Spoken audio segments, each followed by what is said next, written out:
রহমত, বরকত ও নাজাতের অফুরান কল্যাণের বার্তা নিয়ে পূর্ণ বৈভবে এলো পবিত্র রমজান।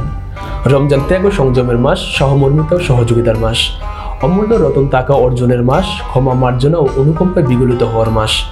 রমজান বান্দার দৈহিক ও আত্মিক পরিশুদ্ধি প্রশিক্ষণের মাস।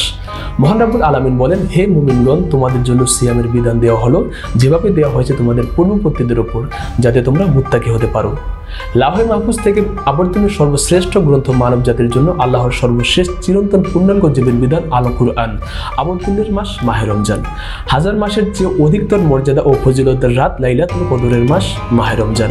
তোমাদের মধ্যে যে এই মাস পাবে সে যেন অবশ্যই সিয়াম পালন করে, আর যে অসুস্থ অথবা সফররত থাকবে সে যেন পরবর্তী কোনো সময় গুণে গুণে তা আদায় করে।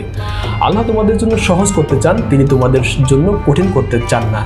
অন্যদিকে রোজার মাধ্যমে মুমিনগণ স্বাস্থ্যগতভাবে ও উপকৃত হন। যখন আমরা খাওয়া বন্ধ রাখি এবং খাওয়ার যন্ত্রকে বিরতি দেই, তখন দেহের সংরক্ষিত জীবন শক্তির এক নব উজ্জীবনের উদ্দীপ হয়।